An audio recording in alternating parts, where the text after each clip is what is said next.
Hey everybody, it's Nathaniel Avila reporting from San Antonio, and I'm here with Timbrel Hildebrand. Yay! Yup. And what are we talking about today? Beauty and the Beast, if I am not mistaken. Yep. Well, you just told me that this was your favorite film. It's one of my favorite Disney films for sure. All right. So tell me? What do you like about it? Well, it's really well made. It's a good story, and I mean the animation is beautiful. The songs are great. It's a perfect mashup of good, I suppose. Okay. So let's get into some background, the history of this film. So the story of this film started all the way back in 1937 when the success of Snow White and the Seven Dwarves caused Walt Disney, the guy, to sought out other stories to adapt into feature films. With the Beauty and the Beast story being among the stories he considered. So attempts to develop the Beauty and the Beast story into like screen format were made in the 1930s and the 1950s, but were ultimately given up because it proved to be a challenge for the story team. So Peter M. Nichols states Disney may later have been discouraged by John Cocteau having already done a version in 1946. Decades later, during the production of Who Framed Roger Rabbit in 1987, the Disney studio resurrected Beauty and the Beast as a project for the satellite animation studio it is set up in London to work on Who Framed Roger Rabbit. Richard Williams, who had directed the animated portions of Who Framed Roger Rabbit, was approached to direct but declined in favor of continuing work on his long gestating project, The Thief and the Cobbler, which we all know. In his place, Williams recommended his colleague, English animation director Richard Pardum, and work began under producer Don Hahn on a non-musical version of Beauty and the Beast set in 19th century France. At the behest of Disney CEO Michael Eisner, Beauty and the Beast became the first Disney animated film to use a screenwriter. This was an unusual move for an animated film, which was traditionally developed on storyboards rather than a scripted form. Linda Wolverton wrote the original draft of the story before storyboarding began and worked with the story team to retool and develop the film. Upon seeing the initial storyboard reels in 1989, Walt Disney Studios chairman Jeffrey Katzenberg ordered that the film be scrapped and started over from scratch. A few months after starting anew, Pardum resigned as director. The studio approached John Musker and Ron Clements to direct the film, but they turned down the offer, saying that they were tired after just having finished directing Disney's recent success, The Little Mermaid. Disney then hired first-time directors Kirk Wise and Gary Trousdale.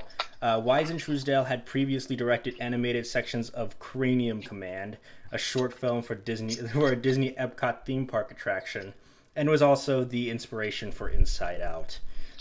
In addition, Katzenberg asked songwriters Howard Ashman and Alan Menken, who had written the song score for The Little Mermaid, to turn Beauty and the Beast into a Broadway-style musical film, in the same vein as The Little Mermaid. Ashman, who at the time had learned he was dying of complications from AIDS, had been working with Disney in a pet project of his, which was Aladdin, and only recently agreed to join the struggling production team. To accommodate Ashman's failing health, pre-production of Beauty and the Beast was moved from London to the Residence Inn in Fishkill, New York, close to Ashman's New York City home. Here, Ashman and Menken joined Wise, Trousdale, Hahn, and Wolverton in retooling the film's script. Since the original story had only two major characters, the filmmakers enhanced them, added new characters in the form of enchanted household items who add warmth and comedy to a gloomy story and guide the audience through the film, and added a real villain in the form of Gaston. These ideas were somewhat similar to the elements of the 1946 French film version of Beauty and the Beast, which introduced the character of Avila, an oafish suitor somewhat similar to Gaston, as well as inanimate objects coming to life in Beast's castle. The animated objects were, however, given distinct personalities in the Disney version. By early 1990, Katzenberg had approved the revised script and storyboarding had began. The production flew story artists back and forth between California and New York for storyboard approvals from Ashman, though the team was not told the reason why. And thus, the rest of the production is history, and that is the origin story of Beauty and the Beast. Wow, that's interesting. Yeah. So when I said Gary Trousdale and Kirk Wise, I know what you're thinking. The Kirk Wise, the guy who made the Bobblehead movie, and I would say the very same. That was not what I was thinking, but I guess that's what you were thinking. That's what I was thinking. So tell me, what are your first impressions of Beauty and the Beast? Well, where to begin? The funny thing is, like, a lot of these, like, Disney movies, I didn't see until I was much older. So, like, older in the sense that I, like, wasn't 4 or 5 years old. So I'd always, like, I knew the story of Beauty and the Beast. I knew, like, that the objects were alive, and it's a really good musical. I've said that before, but, I didn't know about, Ashman, like, being on his deathbed, basically, while he was doing it. That's interesting and sad. Yeah. But, anywho, yeah, Beauty and the Beast, I think it's a very interesting story, firstly because they have such memorable and dynamic characters. I mean, you only have so much time to develop characters in a 90 or so minute animated film. But we really did get a very interesting cast. Like, they took this, and I think Disney has done a good job of doing this over the years, of taking a story that is more of a story than, like, you know, like most of the fairy tales, like, in themselves, their characters don't have much depth. So Disney has long had the sort of, I guess, they've long perpetuated the pattern of taking these characters lacking any complexity and giving them complexity. And I think we definitely see that in Belle and sort of her headstrong, self-sufficient nature. And we also see it, like, with the household objects. You know, it's interesting to see how they interact with people. And the Beast, getting to see the depths of his soul, if you will. The characters are great, and the music is just beautiful. So, I mean, it's just a great ensemble of good qualities, I think. And the story is compelling. So I think it's a great movie. Yeah. And speaking of Ashman, he actually won an Oscar for this film, but he was no longer alive to receive it. That's sad. Yeah. He won for Best Original Song for the Beauty and the Beast track. Oh, that's a great song. Yeah. So we won an Oscar for that song, and I think it was definitely well deserved. And also we meet our favorite witch, Angela Lansbury, who is in this film as well. Oh, yeah, she's great. As Mrs. Potts. Yes. You think she's actually better in this film than in the other film? Oh, the one we talked about last week? Yeah. Yeah, that one. I mean, I think she's good in both films. I think Beauty and the Beast is better, but she does make a delightful Mrs. Potts. She's just wonderful. Her voice is just, very motherly and loving. You can feel the love through the screen. It's great. Right. So, yeah, I mean, there was a bunch, in terms of, like, casting, there was, like, a bunch of, like, could be considered, like, A-list actors that we would ultimately know that was considered to be in for roles. Like, they originally wanted Jodie Benson to play Belle, but I believe they decided to go with Paige O'Hara for the role of Belle because they wanted her to sound more mature. And I believe they also wanted Val Kilmer to play the Beast. Oh, wow. Yeah, they wanted Val Kilmer, Lawrence Fishburne to play the Beast. But they decided to go with Robbie Benson instead. And I know that John Cleese was originally intended to play Cogsworth. Oh, that would have been funny. Yeah, but he turned it down to play the role of Cat R. Wool from the film Fievel Goes West. Oh, sequel to American Tail? Yeah. Interesting. So, I mean, both are. I mean, that was also a really nice film in its own right. So, I'm sure he's not losing much sleep over it. Let me see. So let me see. Julie Andrews was actually supposed to play Mrs. Potts. Oh, really? Yeah. Interesting. But then they gave it to Angela Lansbury, which is also fine. She did a great job anyway. So, like, speaking of like the music, what do you think is your favorite song in this film? Oh, that would be hard. There's such good songs. I don't know if I could pick one. It'd probably be a tie between Beauty and the Beast and Gaston. Oh yeah, I think my favorite one is probably either a tie between Gaston and what was the one? Oh, Be Our Guest. Oh, yeah, that is a good one. See, it's too hard to pick. Yeah. I don't. Have you ever watched Mickey's House of Mouse? I have not. Yeah, but like, yeah, so it's like about like Mickey Mouse is like owning and operating this like dinner theater type thing. Yeah. Yeah, and then like, and like all the characters from various Disney movies are there. And I remember one episode they were kind of making fun of the Gaston song, when Gaston would be constantly saying stuff like, nobody can break his leg like Gaston, and then he just throws himself off the stage. So so that was a little funny tidbit.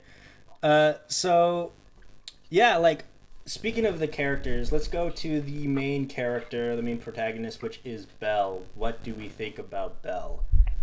Belle is a really cool character. I've always liked Belle because from the very start, she's intelligent and she's not ashamed to be intelligent, but at the same time, like, she's very human. You know, she doesn't like the fact that no one really gets her. But yeah, she's pretty cool. I mean, she's self-sufficient. She takes care of herself. She has a clear heart for others. You know, she goes after, her father when he disappears. And she shows compassion even towards the Beast, by rescuing him, by like getting him back to the castle after he saves her life.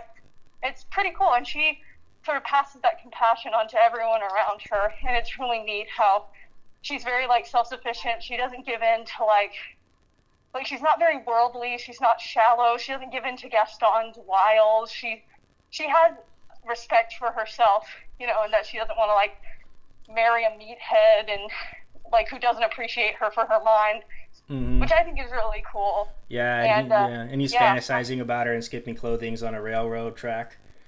What? Nothing. I was just referencing that scene from Bread Knobs and Broomsticks, where he was hallucinating. Oh yeah, that was disconcerting. Yeah, but speaking of which, like, Gaston seems to be like a legit predator in this film. Now that I'm looking at it in adult eyes, he is messed up for sure. Like, he's supposed to be. I know he's supposed to be like the embodiment of what some would consider to be "quote unquote" toxic masculinity. What would you think about that sentiment? I think just he's a good villain, and I mean, I would say that like he does reflect many misogynistic like properties, I don't think I don't think they were necessarily trying to make so big of a statement about masculinity or something, but I do think he was supposed to be like a man's man, like the manliest man. Right. But they were pointing out the fact that like he didn't appreciate Belle for like who she was, just kind of for what she looked like. Right. And exactly. And yeah, I mean, I just think he's a good bad guy, because I mean, like, he's goofy, he's so full of himself to the point that it's humorous. Yeah. I especially love his interactions with LeFou, such as at the beginning of the movie, where LeFou goes, "Oh, you're the best, Gaston," and he just goes, "I know." He has that ridiculous voice that's just so over the top. And I mean, his song is just utterly absurd, but at the same time, even though he's like so awful, you can't get enough of him because he's just so ridiculous. He's fun to watch on screen. Yeah, he's definitely one of those villains that you love to hate, for sure. Yeah. Like, I remember, like, sometimes like the lyrics become very self-aware that is really good. Like the epilogue-ish reprisal of the Gaston song. Uh, Oh yeah. yeah, where they are like, nobody plots like Gaston, nobody takes cheap shots like Gaston, and Yeah. nobody, what was it, prosecutes harmless crackpots like Gaston. I think that's pretty Yeah, funny. that's kind of funny. I love how he's just shamelessly evil. And Hmm. I think probably one of my favorite lines is when he goes, LeFou, I'm afraid I've been thinking. And then LeFou goes, a dangerous habit. I thought that was funny. I know, yeah, a dangerous habit. I know. Yeah, that was funny. Have you ever been to the Disney World, the Be Our Guest restaurant? I have not. I have. It's really cool. It's a really nice place. I would Well, recommend that's neat. anyone to go there. Also, there was this other place called Gaston's, which is supposed to be the lodge that is featured in the film, uh, Yeah. where there's a lot of drinking in this G-rated film, by the way. There And is quite a bit. yeah, so like yeah, so it's there's like a recreation of that in Disney World, and one of the things that they have is a thing called LeFou's Brew, which is Yeah. very delicious. I would recommend people get it if you're there, but not right now because I don't think it's safe to go right now. Yeah, probably not. Yeah. So like let's go into the relationship of the Beast and Belle. What do we think of that? Well, I know that a lot of people have pointed out that, like, oh, it's Stockholm Syndrome, it's just because she's trapped there that she's interested in him. But, I mean, I would kind of argue with that. I mean, yes, the relationship is not portrayed perfectly, but also you have to keep in mind that this is a movie, and you have to suspend a little bit of reality. And you have to look at the fact that I think it's an interesting relationship because she kind of chooses to stay after, he saved her from the wolves. Like, she could have run away in that instance, but she chose to stay. But Mm-hmm. ultimately, like, she couldn't be happy as long as she was a prisoner. Which is probably, like, one of the things that, while I'm not crazy about the remake that they did, I do think they touched on that better than, in the animated film. But I think what they do is they depict it in such a way that you're willing to believe that they fell in love despite the situation, because like they connect on a deeper level. She teaches him to read, and uh, they get to know each other. She makes him want to be better, that sort of thing. But I mean, at the end of the day, obviously it's not going to be a realistic relationship. It's a fairy tale. But I think it's sweet, getting to see them connect on a level that's not purely just, oh, you're cute, blah, blah, blah. It's more of on an emotional level. Yeah, and yeah, and I know that in the live action film they tried to like retcon, or they tried to correct certain like things or like plot holes that people have like poked through in the course of the years since this film was released. Like Yeah. the fact that how could nobody remember that they were ruled under a king. Yeah. Yeah, and then also where Lumiere said that in the "Be Our Guest" song, where he said that they've been like that for 10 years, but the Beast had to like find true love before his 21st birthday. So that would mean he was was possessed at the age of 11, which was very not cool. Yeah, it's not perfect. I think we can all agree that it's not perfect. Yeah. So like in the live action version, they just cut that song out, and then they were like, it was amnesia, it was a spell, and then that's how they fixed it. So yeah, like, so would you say that Belle is definitely girl power in this film? Well, I mean, when people say girl power, it seems to have such a silly connotation. But I would say that I would say she's a strong character. She stands up for herself throughout, because this is one of the few Disney princesses where you kind of see her kind of having to do everything for herself. Everything she does throughout the movie, if you watch it, like, it's all like very self-sufficient, which makes her stand out. When her father goes missing, she goes to find her father. When Mm-hmm. when her father is in danger, she goes to help him again after the Beast lets her go. Everything she does, like, she reflects a lot of like self-sufficiency and like self I'm trying to think of the best word. Like, she's very individualistic while also caring for the people around her, and I think that's cool. Yeah, like also like going back to that whole when Beast like let her go. I know that what is it? That oh yeah, like in the scene where was it Cogsworth? Cogsworth was like, "Why did you let her go?" And then he was like, "Because I love her." I think that's supposed to be that kind of that whole idea of like if you love something or someone, you have to let it go. Yeah, I think it was just kind of trying to show the fact that, like, they couldn't really be in love if she was a prisoner. Right. Oh, it looks like Nick Jonas played Chip in the Broadway musical. What? Seriously? Oh snap! Yeah. That's interesting. Oh I mean, yeah. I guess that probably was fine. I don't know. I don't know. I didn't watch it.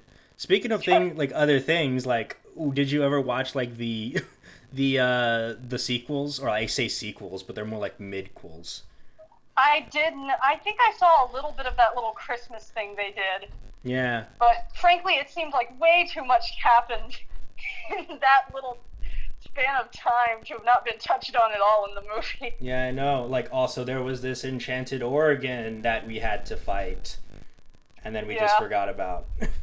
And like the thing about Beauty and the Beast is like it's kind of tough to make sequels for because it ends with the Beast turning into a human, and then the sequels have to take place after that, after he's a human.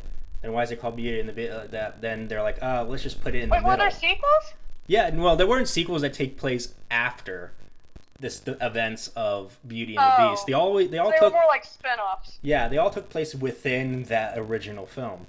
The Enchanted Christmas being one of them, which takes place in that like I think after that snowball fight scene I in the guess. montage. I don't know. Yeah, Yeah, like in that middle of that song where they're singing, there's something sweet and almost there's something there that wasn't there before. Like, Yeah. an entire plot happened. Who'd have thunk? yeah, I know. And then there was another one called Belle's Magical World, which came out. Really? Yeah, That and sounds silly. it is, I think so. And it's considered to be the final installment of the Beauty and the Beast trilogy. Whoa, yeah. Okay, sure. Why not? Yeah. And there was another one called Belle's Tales of Friendship, which is basically like like a segue into like a TV show called Sing Me a Story with Belle, where I see. where it's a live action thing where a live action Belle tells like public domain stories. That's weird. Yeah, I know. No wonder it didn't like catch on. So yeah, but like regardless of that, let's talk about the animation. The animation of this film. What do we think? Oh, it's beautiful. I think I think hand-drawn animation is really something that is being lost. Like, that you don't see it quite as often, at least not to the extent that you saw in movies like these, and even movies before that. Like, just the intricacy. Like, one thing that really sticks out to me is Belle's like little loose strand of hair that is constantly falling in her face. Like, just little details like that.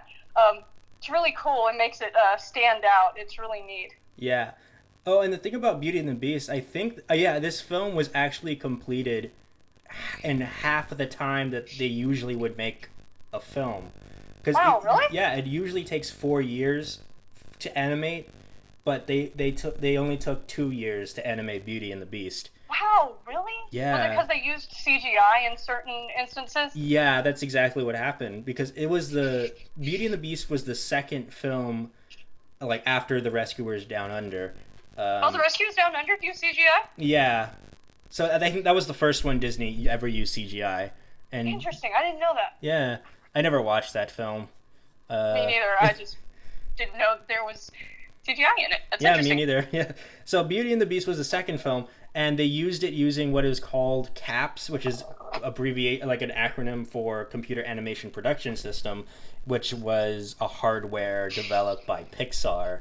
So they were using Pixar's technology in order to animate certain things, but it's more specifically the ballroom dance sequence, which they used the CAPS thing to uses the background, and the two characters were traditionally animated, and they were composited against the CGI background, and they were using it to give the illusion of a dollying film camera. So yeah, it was really neat. yeah, that was one of those like those sequences where where you're like, whoa, that's some cool stuff. And I know that this film was, I believe it was the first animated film to ever be nominated for Best Picture. Really? Yes. Interesting. Yeah. So they didn't have an animated category at that point. No, they didn't. They didn't get one until 2002 or 2001. Interesting. Yeah, like a good 10 years after. Let me see who it lost to. 1992 Best Picture winner. Gee, I don't know. It lost to Silence of the Lambs. Ugh, very different movie. That is a very different movie. Somewhat similar, if you think about it. Yeah, if you really think about it, I should write a BuzzFeed article. Okay, it's not the same. There are very few similarities. I was gonna think like maybe I should make one of those BuzzFeed articles where they're like 10 reasons why Beauty and the Beast is basically Silence of the Lambs. Oh no, let's not. Okay. So yeah, like that's what other aspects of this film would you like to cover? Well, the cool thing about this film is it has so many fun characters, like not just the leads, like Belle and the Beast, but the household objects are so much fun. I especially love the banter between Lumiere and Cogsworth. It's the best. Have you ever? Yeah. Adore it. Oh yeah, that the writing is very good in terms of that. And so, like, have you ever watched the TV show Once Upon a Time? I watched like a couple episodes and got kind of fed up. Okay. Well, sorry, not my favorite. Yeah, it's okay. Like, I know, like later on in the series, Lumiere makes an appearance, and apparently he's like this traitor. He's supposed to be like the Judas figure who betrays them. Well, I don't like that. Yeah, I didn't really like that either. Like, almost as much when I found out that Scrappy-Doo was the villain of the Scooby-Doo film in 2004, which I thought was like the dumbest thing I've ever seen. So yeah, like Beauty and the Beast, great film, amazing film. Like, would you ever like show this film to like your kids if you were to have any? Oh yeah, I mean, I think it would be a good movie for them to watch. I mean, we probably need to have like certain conversations about like what's going on, but I think it's a real cool movie that can be enjoyed like at any age. I probably want them to be a little bit older because it gets kind of dark near the end. Oh yeah, like we're like for. I mean, like, literally, they're singing "Kill the Beast." I don't know if I'd want like my 2-year-old running around the house singing that. Yeah, and then when Gaston, but that's such a good song where they're like going out to hunt down the beast. That's a powerful song. That is a very catchy song. Oh, and that moment at the end where like Beast dies in her arms is like really moving for like, you know, you usually don't have time to feel that deeply for animated characters, romantically at least, in something like this. But man, like what's her name? I can't remember her name. Who plays her? Paige O'Hara. Paige O'Hara. Like, she really sold it for being an animated film. I believe I read somewhere that like she was really like she gave it her all while she was in the booth, that so much so that the director came in afterwards and said, are you okay? She goes, yeah, I'm fine, I'm just acting. Yeah, like do you think, like, I think like in terms of like performances like that, very moving, powerful performances, I think that it is high time that the Academy makes a category for best voice acting or best voiceover. Yeah, that could be interesting. That might be interesting. Yeah. So I'd sign that petition. So yeah, like oh yeah, like I remember like also when Gaston falls off the castle, if you like watch it at like half speed, you'll see like skulls in his eyes. Oh yeah, I've seen that. Yeah, that's like pretty intense. It's like it's a detail that you won't see otherwise unless you're paying really close attention. Mm-hmm. So like also like during that scene when the Beast was about to like throw him off, and then Gaston sheds his like masculine persona and he basically begs for his life. What do we think about that? Oh yeah, he got his just desserts, I think, to say the least. I Mm-hmm. forget that like these older Disney movies, they were trying to appeal to a wider audience, so they get like a lot darker and scarier. Yeah. Um, it's really powerful, that moment, like where they're in the rain and he climbs back up the trellis sort of to like talk to be with Belle. It's so powerful, and then Gaston like shoots him in the back. It's a very powerful scene, and it's an amazing moment. And then yeah, you get to see just how weak Gaston truly is, which seems only fitting after everything he's done to everybody. Absolutely, yeah. And then also when the Beast decides not to kill him, that's what I call character development. Yeah, exactly. You're seeing that Belle has changed him. He's no longer as violent as he used to be, Yeah. locking up people who just wander in and just accept that they're talking to inanimate objects. Belle, for something as strange as talking to inanimate objects, Belle came to accept it fairly quickly. Oh She yeah. was like, "Oh, okay." Yeah, and then like she picks up a spoon and she's like, "Hello," and then they're like, "Oh, that's just a spoon, you dummy." No, that was in the original. That was in the live action film. Yeah, something like that. I think it was a hairbrush or something. Oh yeah, it was a hairbrush. Yeah, that's one thing that I'm not super crazy about, is that like they tried to fill in all the plot holes to the point where it felt a little bit meta. Like I was kind of like, okay, we get it, but it is a make-believe fantasy world, so I think it's okay that some of the things don't completely make sense. Yeah, exactly. It's fantasy. It's supposed to detract from reality. Yeah, exactly. But yeah, this movie's really good. I love Cogsworth, and I said this already, but Cogsworth and Lumiere's interactions are so funny. I enjoy them so much. One of the parts I particularly enjoy is when they're trying to get Belle like distracted so she doesn't ask about the West Wing. So they said, "Oh, would you like to see the library?" And she goes, "Oh, you have a library?" And they go, "Yes, with books, tons of books." That still cracks me up. I think it's hilarious. A library, yes, with books. Yeah, that was a really funny scene. And then they just walk away while she goes and then she goes to the West Wing. So yeah, that's Beauty and the Beast for you. What would you rate this film? I think I'll give it a 10 out of 10. It's a really good movie. Is this your first 10 out of 10? I think I've done a 10 out of 10 before. Okay.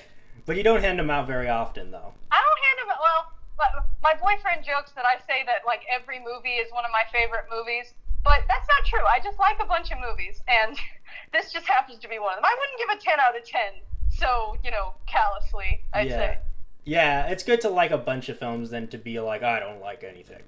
Yeah. Yeah, so I would say I would give it a 10 out of 10 too, because it's really good. I love it.